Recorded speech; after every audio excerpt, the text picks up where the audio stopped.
Hey there, my English 102 students. So here we go with our first recap video of the week. And before I get started, I want to point out something about videos. I found out what causes the buzzing sound in one of those earlier videos. So it turns out if I have a power cord plugged into my phone or tablet while also having a headset plugged in, the power cord causes a current in that headset wire that creates that buzzing. So keep that in mind for your own multimodal projects. If you decide to do a video, you may not want to have power cables plugged into your stuff while doing filming. So let's talk about our Tuesday discussion. So the first thing I want to bring up is our discussion about uses of evidence, because when we're talking research paper, the evidence you use and the ways that you use it, that's crucial. And tonight, while I was preparing this video, I came up with a new acronym that really sums up a lot of what I was talking about on Monday. And so that's HEAT. All right. And so we talked a little bit about humility. You have to follow your research where it takes you. Don't give in to your own biases. Make sure that you are investigating where the information takes you, and look for the surprises. You want to find information that's new. You want to find information you didn't know before. When you're doing it right, then you will find things you didn't expect. That also includes, when we're talking about humility with your papers, that means stating the uncertainties, letting people know the limits of your personal knowledge, or even the limits of, knowledge as a whole. Now, the next thing is, of course, the evidence itself. So when you're doing your research, you want to make sure you have good, reliable facts. Use sources that work well. Use sources that are actually reliable. And we'll talk a little bit more about that in another video. The next thing is, your analysis. So one of the things that we often forget to talk about with analysis is the fact that your opinion is also an important part of analysis. And so when we're talking about humility, we're talking about evidence, we're talking about this analysis, you are basically gathering a bunch of information to kind of fill in the gaps in your own memory. Once you've gathered this extra evidence, you need to say, how does it fit together? What does it mean? And, what is your opinion on it? Why does this matter? Which sources do you feel are more reliable? Which ones are less reliable? That is inherently your opinion. And so I've heard many students say that they've been told to never write with opinion in their essays. And that is actually impossible. Everything you write will include some of your opinion. Just the fact that you've chosen certain pieces of evidence over other pieces of evidence, that's your opinion, showing which pieces of evidence you value. And so when you're writing your analysis, tell us what you think. Definitely feel free to use I. I think this, I feel this, I believe, based on this evidence, I think this. Okay. Now, one thing that I forgot to mention that I hadn't really thought about in terms of evidence is this idea of trajectory. And this is the T for the heat. And I'm going to pretend that I totally came up with the trajectory part without knowing the T was going to be in this acronym. But the trajectory is kind of like when you throw a football. Where's it going to land? The trajectory is where you are giving the so what of your research. How are we applying this to human society? How are we applying this to everyday life? What does this evidence mean for your readers? What does it mean for you as a person? And so the idea of heat is that we are moving from a position of ignorance, that humility. We're gathering the evidence and building this analysis to kind of fill in those gaps to reduce the ignorance in our own minds, and then taking that information and building a trajectory where we are sending this out to our readers, where we are telling our readers why this is relevant, why this matters, how they can actually apply this, either to their everyday lives or to their views of the world or the universe, etc. Okay. Now, let's talk about the different types of, academic writing you might do where this would be applicable and how those different types of writing are going to change. Okay. So the main things we covered in this course so far, or at least on Tuesday, is we talked a little bit about the 5-paragraph essay. We talked a bit about the persuasive essay and a little bit about rhetorical papers. Now, the rhetorical ones we didn't talk as much about on Tuesday, but we've covered them enough that I'm going to include them in the comparison here. So the thing to remember with these 5-paragraph essays is that, they follow this form of, I'm going to tell you what I'm going to tell you, then I'm going to tell you, then I'm going to tell you what I told you.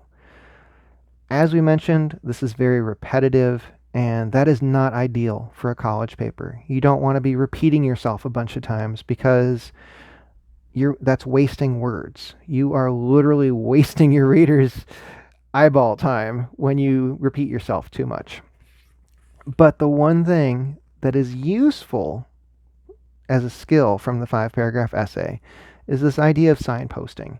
Signposting in a paper is where you tell your reader, this is the direction I am going. All right. So if you were going to write a paper about, say, global warming, you might say, all right, in my paper, I'm going to examine the scientific evidence for global warming.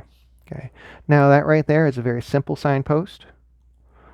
And from that one signpost, you can go into glaciers melting, the evidence that glaciers are melting, the evidence that sea level is rising, the evidence that storms have become somewhat more unpredictable.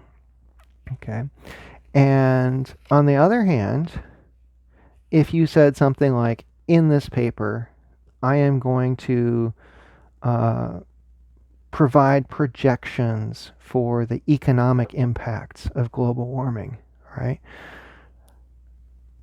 That creates a different type of paper.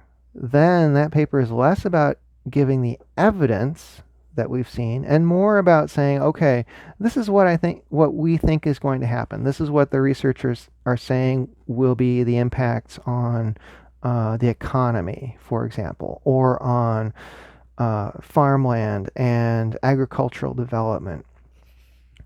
And notice that even though both of those papers would be talking about global warming, the signposting has given different directions for the type of evidence that you're going to bring in. So that is important because you want your reader to see where you're going. From your first paragraph, you want your reader to have a general idea of what your paper is about, and you don't really want to let them down later. All right? You don't want to repeat yourself multiple times. You don't need to say, I'm going to use this evidence, and in this paragraph, this evidence, and this evidence. You just have to, for a college research paper, all you have to say is, this is the general type of evidence I'll be examining, and then from there launch into the body of the paper. Now, the next type of paper we talked about was the persuasive essay. Now, many of you have probably written more persuasive essays than you want to think about. And one of the good things about a college research paper is that it does not need to be a persuasive essay. Right? In fact, I discourage taking a persuasive approach with your writing. And this goes back to that humility. With a research paper, we are not, it is not our job to start telling people how to live and how to think. The job of a research paper is to provide evidence and analyze that evidence in order to help your readers make their own decisions about what to do or what to believe or what to see about the world. A research paper is designed to inform. It is, and that does not mean it's not persuasive. Anything you say, anything you write, any kind of facts you provide, they are sending a message. They are indicating, your opinion. Whether you want to or not, you will be writing your opinion into your papers. But the difference between a research-focused paper versus a persuasion-focused paper is that with the research paper, you are looking to bring in multiple perspectives. Your goal is to find the most in-depth information you can, and then to indicate where the uncertainties still lie. To let your readers know which questions remain unanswered or possibly unanswerable. Right? So, for example, if we were talking religion, if you were writing a persuasive paper about religion, that would be, that would be a form of, kind of evangelizing. That would be a form of trying to recruit people to whichever religion you were describing. All right. So a persuasive paper in any kind of religious context inherently tells people, hey, this is the thing you should believe. Now, a research paper on religion, on the other hand, would be designed to tell people, hey, this is what this religion is about.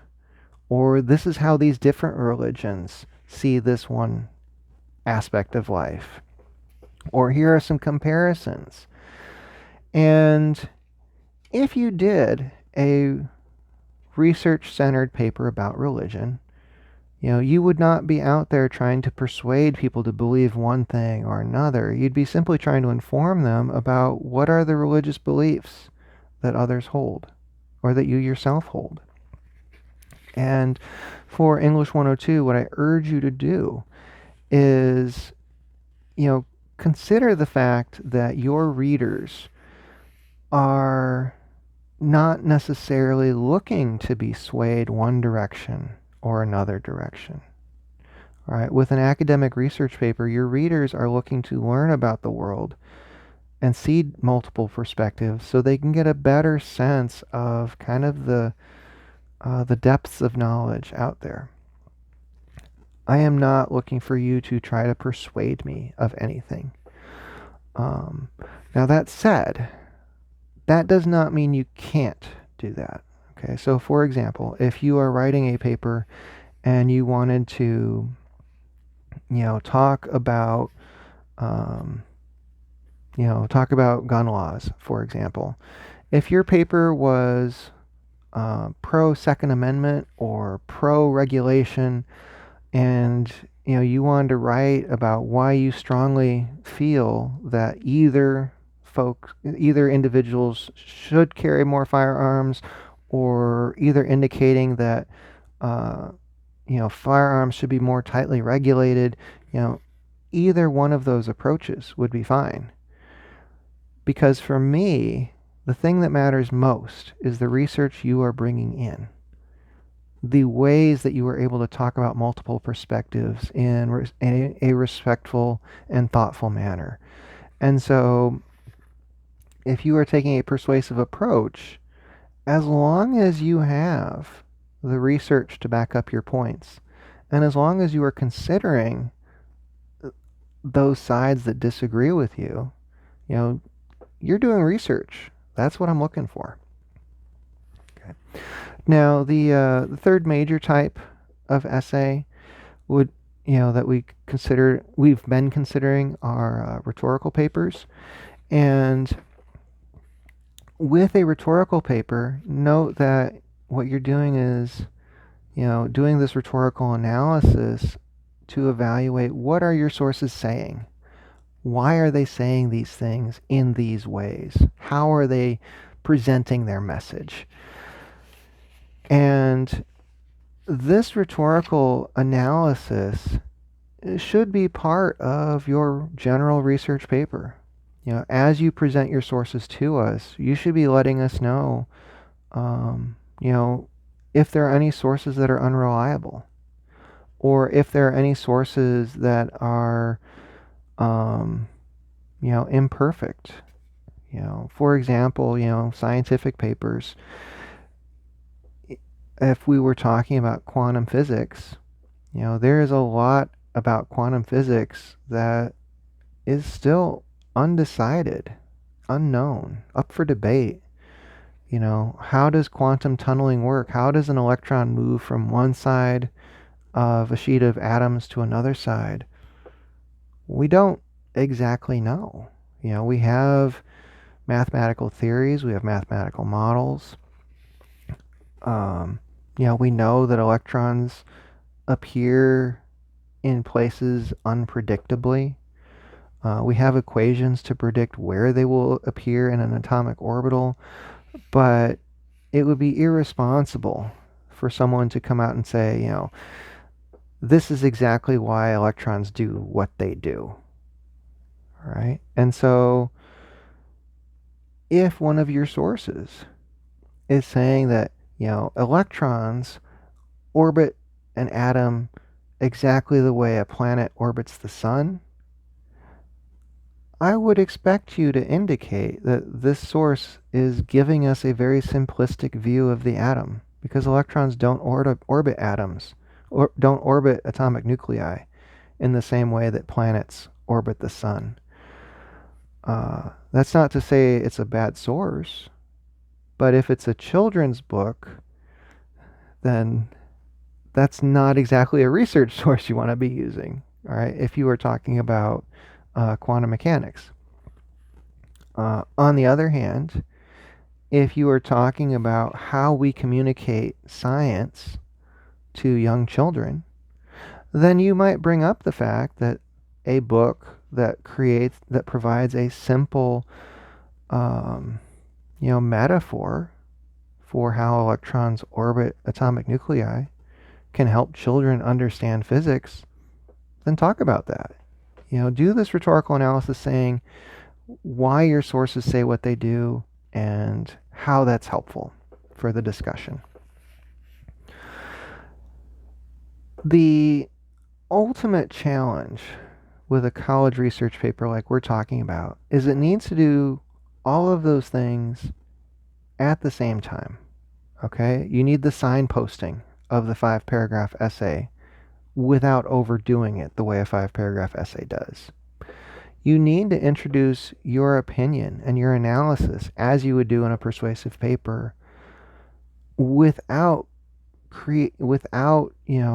going overboard and producing something that's very biased and one-dimensional. You also need to do a rhetorical analysis of your individual sources without causing that to overpower the rest of your paper. So if you did a rhetorical analysis on every single source in your paper, there'd be no time to talk about your topic. And so you have to pick and choose which things you're going to do. Essentially, what you're looking at is opportunity cost. If you're spending all your time signposting, you won't have enough room for evidence.